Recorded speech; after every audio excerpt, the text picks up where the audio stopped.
a debate hall buzzing with anticipation. On one side, Maya Thompson, a charismatic progressive voice, ready to denounce capitalism as the root of inequality. On the other, Barron Trump, calm, composed, and armed with a single goal: to challenge the status quo. What happened next? It wasn't just a clash of ideologies. It was a turning point, one that left everyone in that room and millions online rethinking what they believed about the economic system that shapes our world.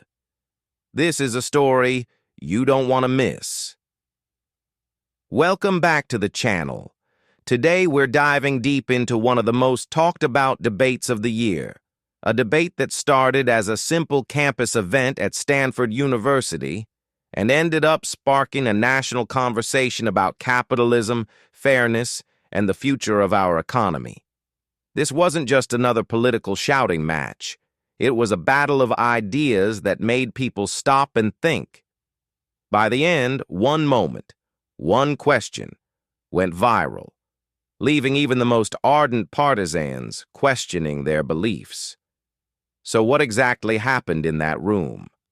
Let's break it down step by step.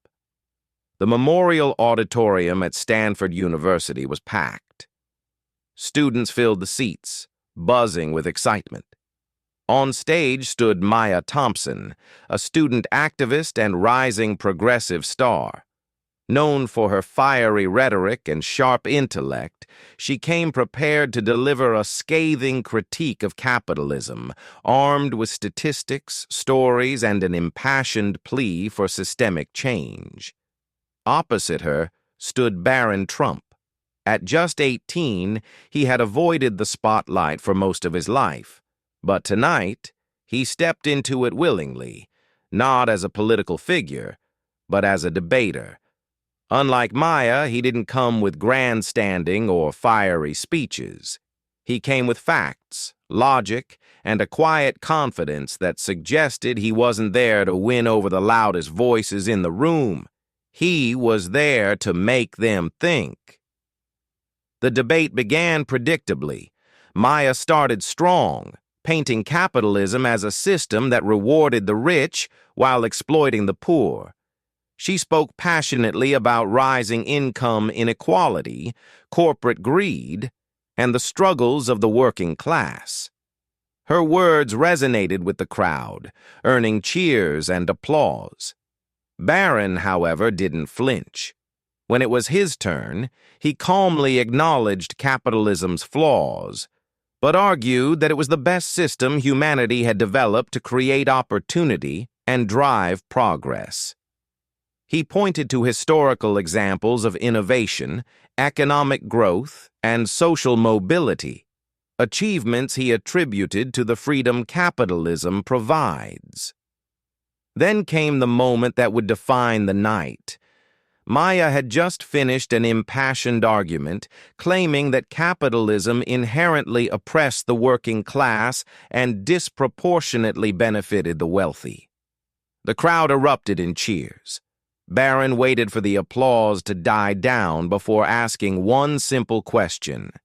If capitalism is truly as oppressive as you say, why do immigrants from all over the world risk their lives to come to America? The room went silent. Maya blinked, caught off guard. The question was deceptively simple, but its implications were profound. For a moment, she hesitated. The confidence she had radiated just seconds before seemed to waver. The pause stretched and whispers began to ripple through the audience. Maya eventually responded saying, "Because they're desperate, they don't have another choice." Barron tilted his head slightly and countered, "Exactly. They come here because capitalism gives them a chance, not a guarantee, but a chance. If capitalism were the root of all their problems, wouldn't they be running away from it instead of toward it?" The crowd murmured. Even Maya's supporters seemed to falter, unsure how to respond. Maya, clearly shaken, tried to pivot. arguing that capitalism's flaws were systemic and that immigrants were drawn to America's resources, not its economic model. But Barron wasn't done. If resources alone were enough, he said calmly, then countries like Venezuela and North Korea would be thriving. But they're not, because resources don't create wealth.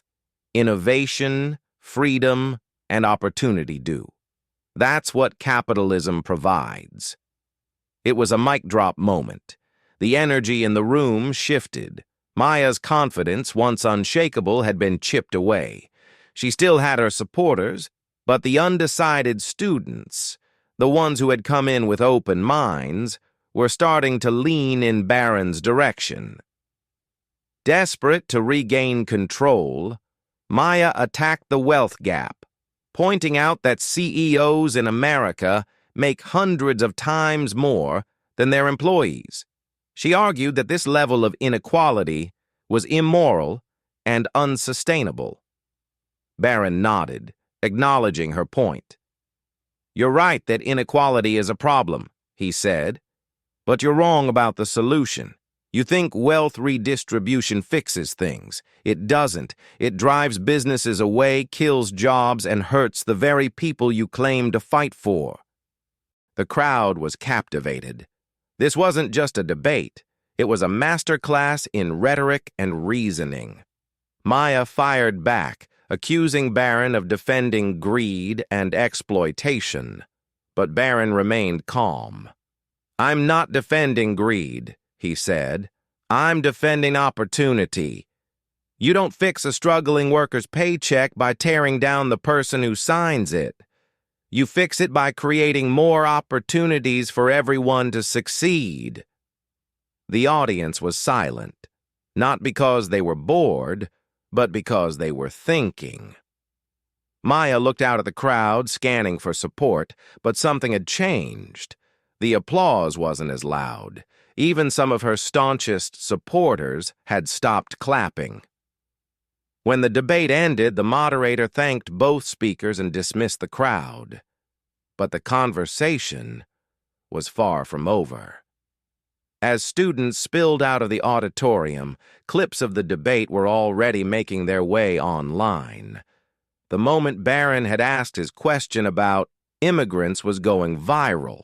Twitter, YouTube, TikTok, every platform was buzzing with reactions. Barron Trump just destroyed anti-capitalist arguments in one sentence. Not a fan of Trump's politics, but that debate performance was incredible. Respect. Maya made good points, but Barron asked the one question she couldn't answer. Even mainstream media picked up on the story. Conservative outlets hailed Barron as a rising intellectual force, while liberal commentators scrambled to defend Maya, arguing that she had simply been caught off guard and deserved a rematch. The most interesting reactions, however, came from students who hadn't taken a side before the debate. Many began researching capitalism and its alternatives for the first time. Some who had always supported progressive policies started asking harder questions about their viability. Even Maya herself seemed changed. The next day, she posted on Instagram, "Debating is about growth. Last night I learned that I don't have all the answers. I still believe in my principles, but I also believe in questioning everything, even the things I'm most certain about. Let's keep the conversation going." Her post was met with praise from some and criticism from others, but one thing was clear: she wasn't ignoring what had happened, and neither was the rest of the country. The debate didn't just resonate on campus, it became a national conversation. Figures like Elon Musk and Joe Rogan weighed in, praising the intellectual rigor of the exchange. Forums and comment sections buzzed with discussions, mirroring the arguments made that night. For years, political discourse had been predictable. people clinging to echo chambers, repeating the same arguments without truly questioning them. But this debate was different. It forced everyone, liberals, conservatives, and independents alike, to stop and think. It wasn't just about who won or lost. It was about breaking through the noise and proving that debate still matters, that facts, reason, and logic still have a place in a world dominated by emotion-driven narratives. So what's the lesson here? It's not about taking sides or declaring a winner. It's about the power of real debate, the kind that challenges your beliefs and forces you to think beyond the talking points. Maya didn't lose because she lacked passion or intelligence. She lost because Barron came prepared, not to attack, but to challenge. And that's what true intellectual growth looks like. Now, I want to challenge you. Do you really understand the beliefs you hold? If someone challenged them right now, could you defend them with logic and reason? Or are you just repeating what you've been told? The difference between winning an argument and understanding the truth comes down to one thing: preparation. So next time you find yourself in a debate, don't just talk. Listen, learn, and be ready. If you enjoyed this breakdown, don't forget to like, subscribe, and share. Let's keep the conversation going, because the most important discussions start when we're willing to ask the hard questions. See you in the next one.